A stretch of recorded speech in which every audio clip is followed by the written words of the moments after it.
If you haven't liked or subscribed, You're going to be joking me.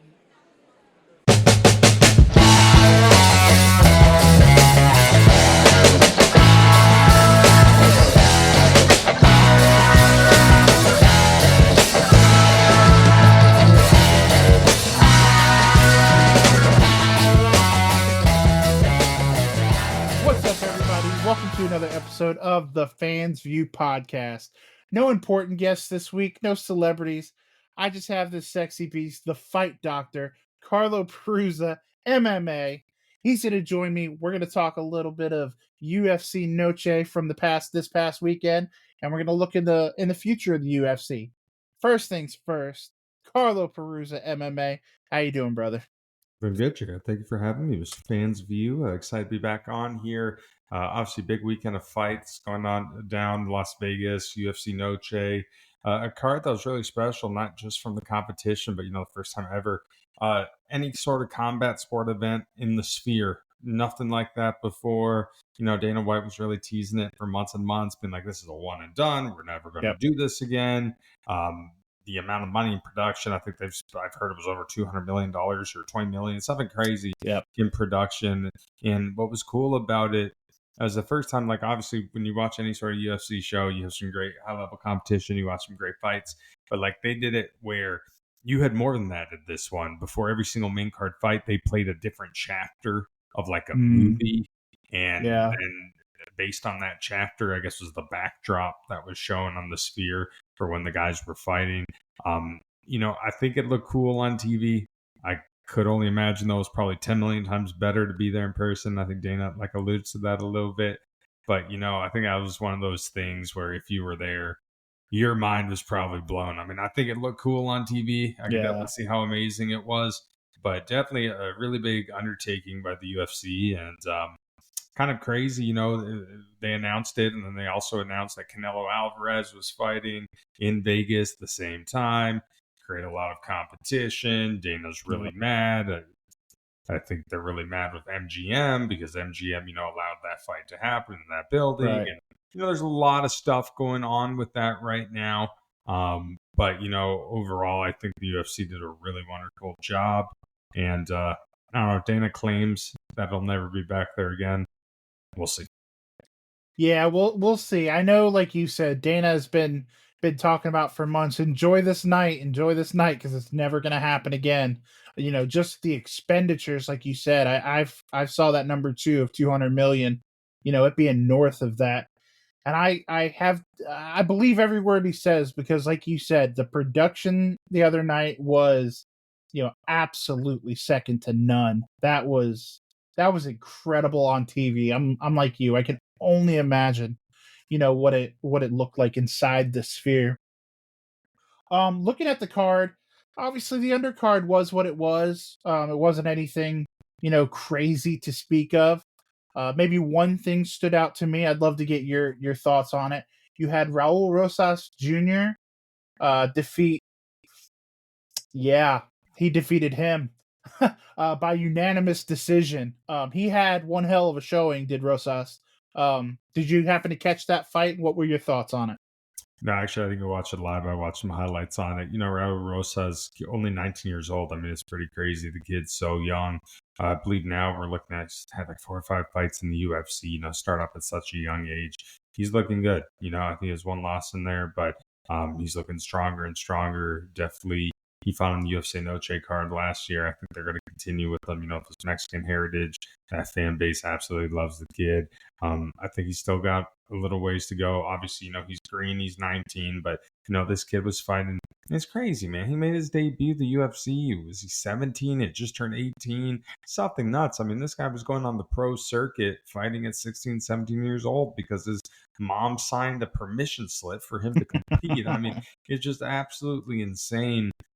This shows you the growth and the development of the sport. I mean, that was kind of unheard of maybe 20, 25 years ago, a 19-year-old like that getting in the UFC. But he did what he had to do. He put on a dominating performance. He got a big win. I was kind of surprised that they had him there to kick off the night. I mean, I was and I wasn't. Like in a show like that, it's a little different. Might as well start off with a bang, start off with a fan favorite. And he got the job done. The dude that he fought I believe he's the guy making his debut as well, or maybe not. But that guy's a tough dude. That's no slouch competition. Very good competition. A younger fighter as well, and Raul was able to get the job done. Another one that I want to talk about on that undercard, Josh Van. He took the fight on very short notice. And, that kid now 4-1 in the UFC. He's absolutely dominating. He's good training partners, good friends with my buddy Michael Aswell, who competed on the Dana White Contender Series a few weeks ago. And, Mike's been telling me, like, this kid's legit, whatever. He's going to be that guy who can go for that title. And, he's been really surprising me. And not really surprising, just impressing me. The guy's a beast. And don't be surprised if we see him on Carlo Perruzza in the near future. Oh yeah, I love that. I love a good plug, and we're definitely gonna put that in the description, guys. When you're done watching this podcast, please, if you enjoy these takes, go over to Carlo Perruzza MMA on Instagram. Check out his interviews. I'm not just gonna blow smoke up his ass because he's on the show today. Really quality stuff. I really take a lot of inspiration from Carlo. So you guys check that out. If you want to get into the nuts and bolts of mixed martial arts, this is the man to go watch. Inspirations. The undercard, like I said, there was nothing really that stood out to me.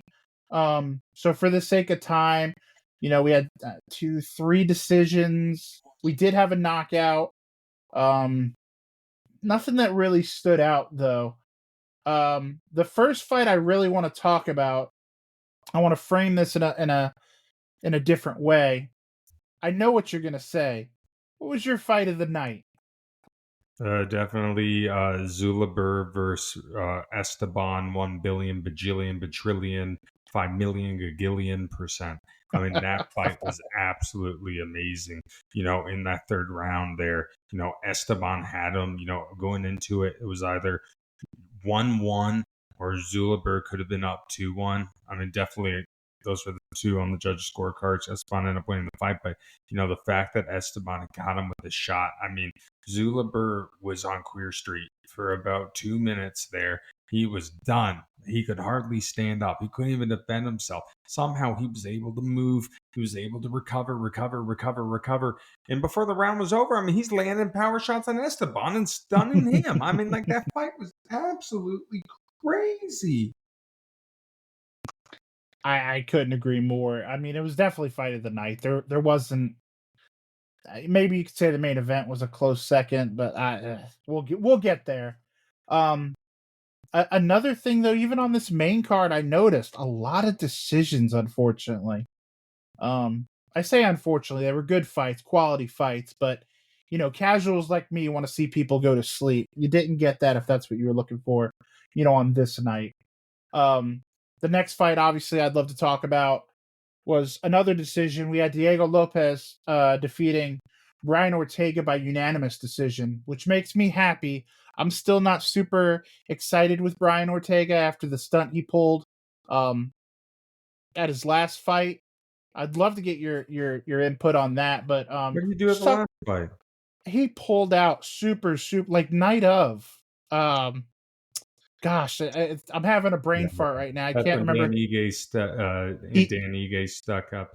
Yeah, but you know what happens, man? If you're not all right there mentally, physically, you can't fight. I mean, this isn't like baseball.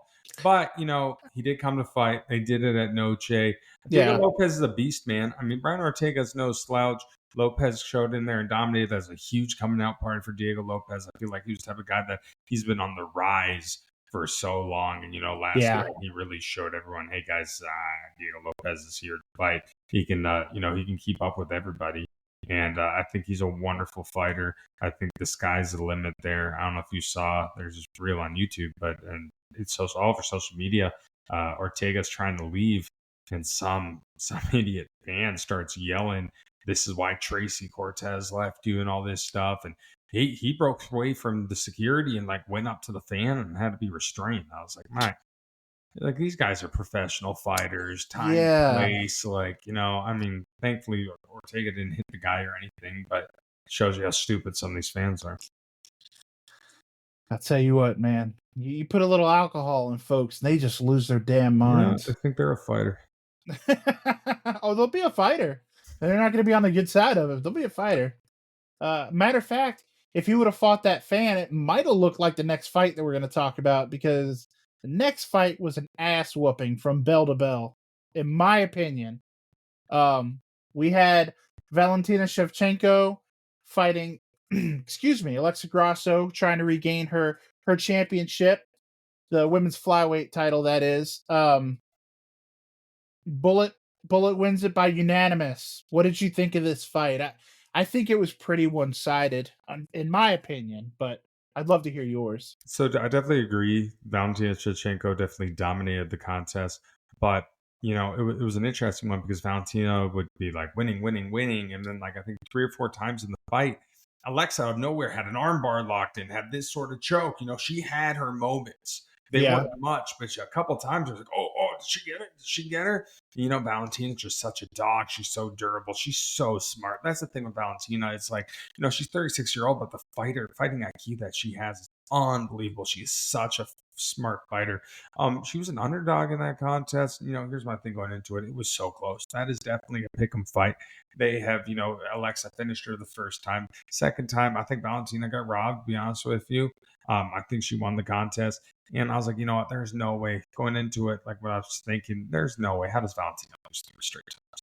Like yeah, you can't beat Valentina's 3 straight times.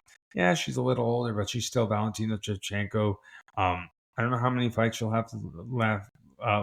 She'll have left.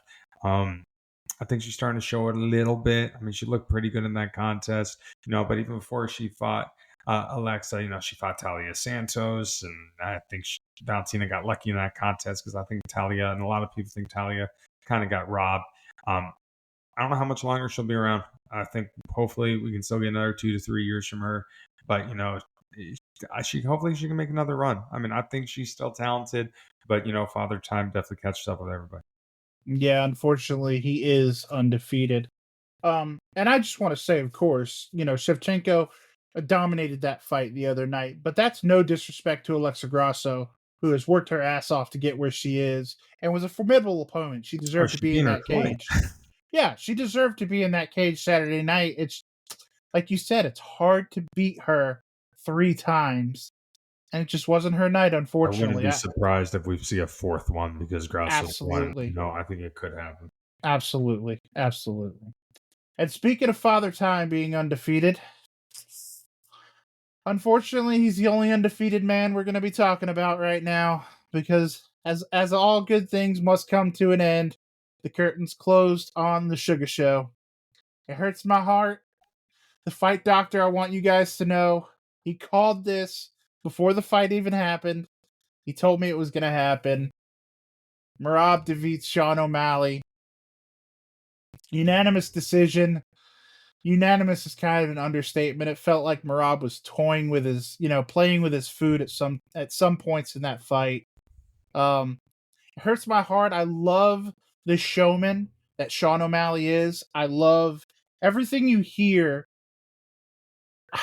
How can I put this? When you look at Sean O'Malley, at least in my opinion, when I first looked at Sean O'Malley, I was like, oh, here's this little young punk, thinks, his shit doesn't stink. He's the baddest man on the planet. And then you start to read stories, you start to, see the UFC embedded, videos, and you find out, no, this kid worked his ass off to get where he is. He's not just some asshole with multicolored hair. Like that's a hard-working man, that really busted his ass to get where he is. And I hate it for him, but unfortunately, he just wasn't the better man Saturday night. So coming into the contest, technically, Sean O'Malley has suffered a loss because he lost to Marlon Cheeto Vera a few years ago, whether it be a stoppage because of injury, but whatever, regardless on how you want to categorize that. Going into it was simple. Sean has the power. Sean has that striking. Sean is one of the best strikers we have ever seen in the UFC.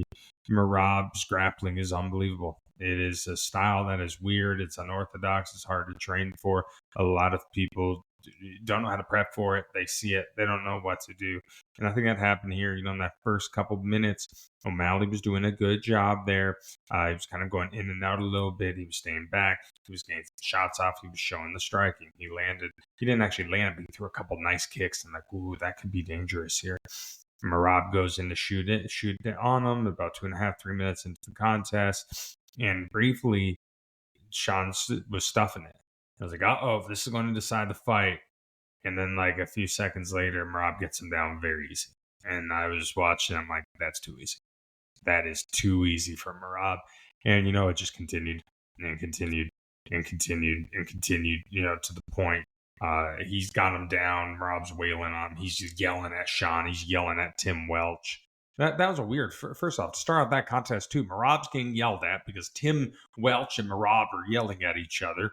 Tim Welch got called with overcoaching. I didn't even know. Listen, I watched a lot of fights and did not know that was a thing. Like, that was crazy to see that. So that was interesting. But Marab absolutely dominated. But I got a little worried. I'm not worried. Like, in that last 2 minutes, Sean caught him. Sean hit him. Sean hurt him with that liver kick. And I was like, oh, Sean might get him. Sean might get him. But I just didn't think he had that killer instinct left. I think he was tired. Now we find out, from Sean, he's going in for surgery.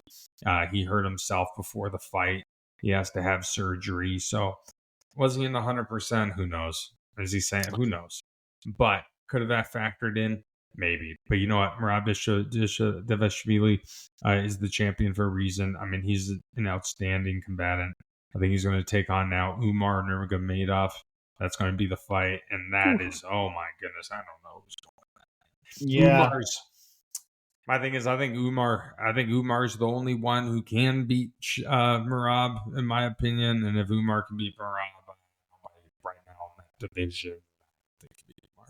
Like, that style, I mean, that's a Dagestanian style. I mean, that's Khabib's cousin. I mean, no one's really been able to figure that out because they monopolize it. I mean, the Dagestanians monopolize that style. It's crazy. And the only place in America that has them is American Kickboxing Academy. So I definitely think that division is going to be exciting. Our boy Malcolm Wellmaker's in that division now. Oh, we're getting to Malcolm. Don't think I'm letting you get off this stream without talking about our boy. What do you think is next for Sean? Obviously, like you said, he's going to go away for a while. He's going to get healthy. What do you see in his future? Obviously, you can't put yourself in his mindset because some fighters in the past have been very dominant, and we're gonna strike Cheeto from the record book right now. As far as like a clean loss, the first one that Sean's really dealt with is going to be from Saturday night. You saw somebody like Ronda. I think she was incredibly dominant, comparable to Sean O'Malley, and then she lost, and it felt like the wheels came off of it. Do you expect something like that out of Sean, or do you think he can rebound from this? Well, the thing with Ronda Rousey, she kind of got exposed, her chin a little bit there. I mean, the way Sean lost, the way that Ronda was losing, I mean, Ronda got her head basically kicked off by Holly Holm. I mean, and then the contest after, I think her return contest against Amanda Nunes, that did not go well for Miss Rousey. It just explained a game, man, that she can't hang with the strikers. It was just something her game lacks so much that, she would get picked apart at it. And I think with Sean, he does have good jiu-jitsu. I don't know really though. Sean is a great striker, but I don't think Sean is a fully complete mixed martial artist. I mean, he has a takedown defense. He has some BJJ, but he is not 100% complete in both elements. Striking, yes. But when it comes to grappling and stuff, it is a weakness. It's a hole. He might have been hurt. Definitely did not go into his favor. When he comes back, he said the other day it's probably going to be 9 months to a year at least till he fights again. So we'll see what the landscape is like in that division. I don't think he deserves a title shot when he comes right back. He only defended the strap one time. He got dominated. That doesn't deserve a title shot in my opinion. They're going to book him against this fun, exciting fight. I mean, they'll give him somebody in the top 5 probably to make a return if he wins that one. He'll get the title shot. I mean, he's a money-making machine. Honestly, he will get the title shot. That guy makes the UFC so much money. But it will definitely be interesting. Let me just throw a dream scenario out there. He comes back in a year. Sean's feeling healthy. I see that smile. I see that smile because you know where I'm going. because we're gonna pivot to Too it. early, but I know where you're going. I know it's too early, but can a guy just dream? Can you imagine? You know, Sean's got to come back. Who we're gonna put him in the ring with? There's this upstart kid out of Augusta, Georgia. Maybe he's already got a fight under his belt. I don't know, Uncle Dana. It's I don't not going to know. happen in a year, but but it's definitely a fight No. that could happen. Malcolm Wellmaker, Malcolm's got to get himself in the top 15. Hopefully, he does fight. I mean, he should. He should fight this year. I'd be surprised if he didn't. I mean, he definitely should. I'm hoping Malcolm fights twice this year. I would love that. So he can go into 25, already 2-0 potentially in the UFC. Malcolm's a guy with, I think what's interesting about Malcolm, he's got that unique ability to knock people out cold. Oh, he showed that. Oh, he definitely showed that against Mr. Bramholt. But there's a difference. You can go out there and you can win 3 fights in a row and you can grind them out. But if you can go out there and land 3 performance of the night bonuses, gain 3 knockouts in a row, that is going to even speed him up even more. So I think by next year, I think he could towards the end of next year, depending on how active he is. I think he could start cracking that ranking. But the thing with Sean's going to come back probably ranked 2 or 3. It's going to take 2 to 3 years for that to push out. For sure. I'm being facetious when I say, Sean O'Malley versus Malcolm Wellmaker when he comes back. Down the road, I'd love to see that fight. Don't get me wrong. But yeah. And honestly, I think Malcolm's got a bright future ahead of him. So I think it may be in the cards down the road, but obviously it's not something. But yeah, let's dive into that a little bit. I mean, I know you're never gonna take your unbiased journalism hat off, but just for a moment, man, can we just talk about how impressive Malcolm Wellmaker was on Dana White's Contender Series? When you leave Dana speechless, you're doing something. That was impressive. Oh, absolutely. I mean, he did a wonderful job there. For the fight, he told me what the game plan was, and I mean, he stuck right to it. He didn't want to rush, he didn't want to pressure, he wanted to do a little bit of feeling out process because he wanted to start setting up the jab. Bramholt's a guy who's going to throw a lot of volume. Bramholt was doing a good job in that first 45 seconds. Malcolm started landing the jab, and after the second jab, Bramholt's face was completely red. And I asked Malcolm, I was like, "What? Are you surprised you didn't finish him?" He's like, "Dude, I kind of got worried that the jab wasn't working there because I mean, the first one was hard and the second one was perfect." And I'm like, what's going on here? And then, that finishing sequence was kind of crazy. Malcolm was kind of going back towards the fence. Bramholt's pushing forward. Bramholt goes to do a flurry. Malcolm last second stance change, kind of that fadeaway 3, the right hook, similar to how O'Malley won the belt over Aljamain Sterling. Is the exact same move from the exact same position. And boom, knockout. Cool. Such a hard move. It's so difficult to land that. You're off balance, and he made it look easy. And, I think Bramholt's a tough guy. I really do. Definitely Malcolm was better that night. Malcolm probably the better fighter. And, hey, he went, like Dana said, when you come on the UFC, the Contender Series, you try to do what you just did. And That's exactly right. That's exactly right. I mean, couldn't have been a better performance. We're so proud of Malcolm here at the Fans View podcast. Obviously, he was on one of our very early shows, and hopefully he'll be on again in the future to tell us about that fight. Right now, he's having to deal with a little bit of superstardom. He is the celebrity of Augusta, Georgia, the pride of Augusta, Georgia, and rightfully so. I think it's safe to say, as impressive as a fighter that Malcolm is, he's an even better human being. So, God bless him. He deserves every single thing that he's gonna get. And I'll stop glazing over Malcolm. I love that kid. He's such a good human being. I can't say enough good things about him. But that brings us. We're gonna bring this thing home because the fight doctor's got some appointments to get to. UFC Noche. Mr. Dana White announced the card for UFC 309 and MSG, and would you take a look at that? Mr. John Jones and Stipe Miocic are finally going to mix it up. No, that's disclaimer: if John doesn't fuck it up. So let me lead with this: ESPN, UFC 309, New York City, Madison Square Garden. Stipe Miocic is in the cage. Is John Jones standing across from him? Yeah, of course. Yeah, I mean, listen, man, Jones. We can't really control what these guys do outside of the octagon, or I mean, we can't control what they do in the octagon. But hopefully he's got his stuff figured out. Obviously, he's had some demons along the way. He's got himself into some trouble. Hopefully, his head's on straight. He hasn't done anything fairly recent, so I guess that's a good sign. But yeah, I think he'll be there. I think that's a huge fight for him. I think there's a good chance this is it for John Jones. I mean, I think he could retire after this contest. He's fighting in New York.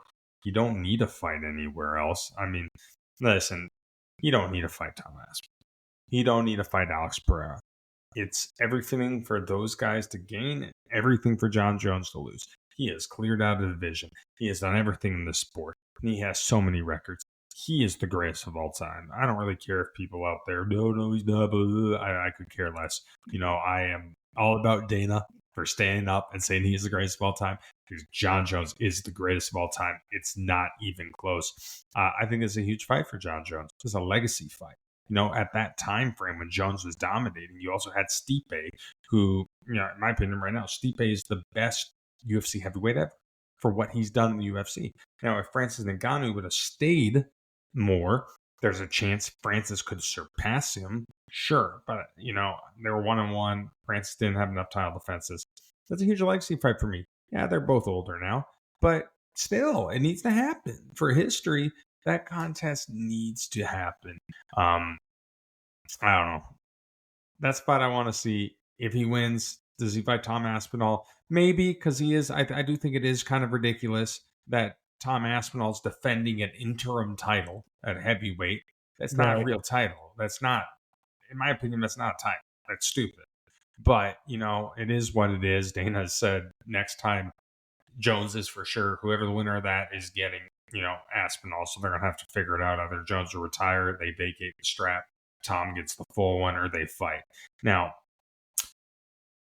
when it comes to, if I'm worried about John Jones losing, I'm worried about Tom Aspinall potential. I'm not saying that I think Tom's going to beat John, but the way Tom's fights, his style, his size, his attributes, definitely would be a tough fight. Alex Pereira, on the other hand, I think John Jones beats Alex Pereira just like he beat Cyril Gane. I think it's quick. I think if he gets him on the ground, Alex is going to know what to do. Now, granted, Alex has crazy power, kickboxer, he can knock you out, kicks, punches, very dangerous opponent. But, I'm excited to see John Jones fight in New York. As a John Jones fan, my favorite fighter ever. Not the journalist talking right now. I want to see John Jones retire. He's done enough. That's what I want to see. But, the man, he'll make his own decisions. Is there anything else? I don't know if you've seen the fight card. I'm sure you have. Is there anything else as we wrap this up that excites you on that card? Or is it a one fight card for you? As far as your fandom, aside from the journalistic point of view. Oh, no. Because obviously, journalistically. Are you kidding me? That fight's a banger. I think that's against a great fight. Chandler, though? Is Chandler...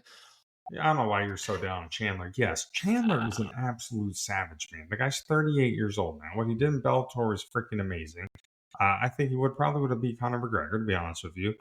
You know where I stand on that. Me and you, I vehemently disagree with you, but I think the guy's an outstanding combatant. I think Oliveira is very good as well. I think this is a big fight for Charles Oliveira for him to, continue on his track, continue trying to get back to that title. That's a very high-level fight. Another one I'm very excited for. Bo Nickel versus Paul Craig. It's a step up for Bo Nickel. Paul Craig, one of those guys, is a very dangerous guy because of his skill set, especially what he can do on the ground. He's fighting one of the best wrestlers probably to ever be in the UFC here. So it'll be interesting. I think this fight's really going to allow us to see what O'Malley can do with the hands. Not O'Malley. Bo Nickel can do with the hands. We've seen Bo Nickel get finishes. We've seen him make improvements at the striking. But again, to be a complete mixed martial artist, you should be like, with Sean, where he has that strength to strike and the struggles down low. You can have that the other way, where your strength, you're an amazing grappler, wrestler, jiu-jitsu guy, you just can't strike. So, to be a champion, to fight these killers, you have to not be perfect everywhere, but at least be complete, at least be good enough. Yeah. What do you think about Weidman finding his way onto the main card at his age, at this point Yeah, in his career? that's great for Weidman. I mean, he's from there. He's from New York, so for him to be able to be on there, he's fighting Eric Anders. I'm not sure if he's actually on the main card. I see your prelim could be on the main card, but the people in New York love him. I mean, he's a former champion, first guy to really knock out Anderson Silva and all that. So I think it's awesome. Fighting Eric Anders, dude that I've interviewed a few times.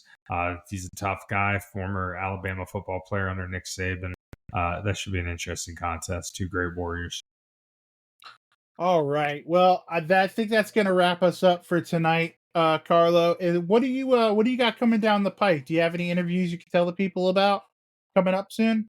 Yeah, I'm trying to stay as busy as possible with the Dana White Contender Series right now. I'm trying to have some fun with that. I'm trying to get a lot of the contender guys, or as much as I can get my hands on here.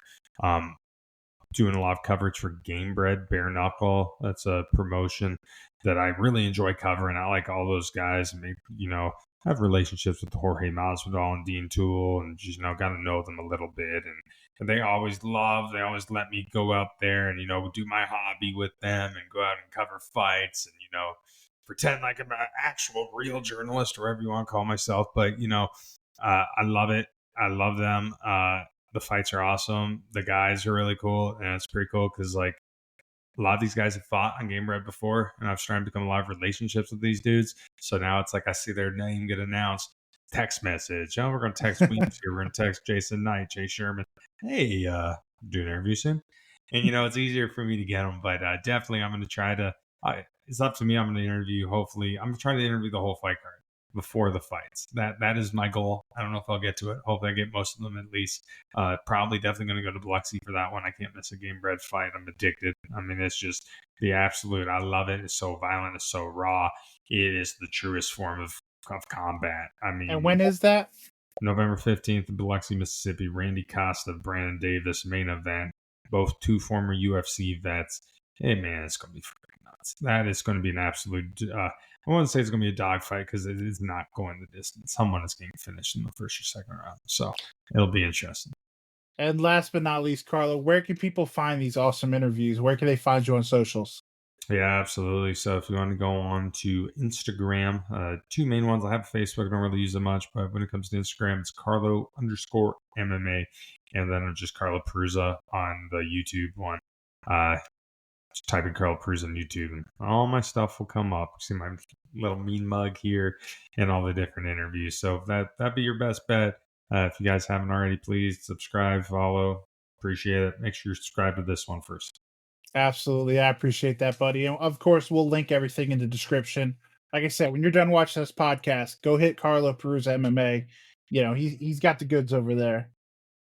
We want to thank you, Fight Doctor. We appreciate you taking some time out. People don't even realize it's 11 o'clock at night. We both got real jobs to get to tomorrow. So I appreciate you, buddy. Thank you so much for coming on. And I'm sure we'll have you on next month. We'll talk about a little bit more UFC. Awesome. Thank you, Jared. I appreciate it, buddy. Thank you, bud.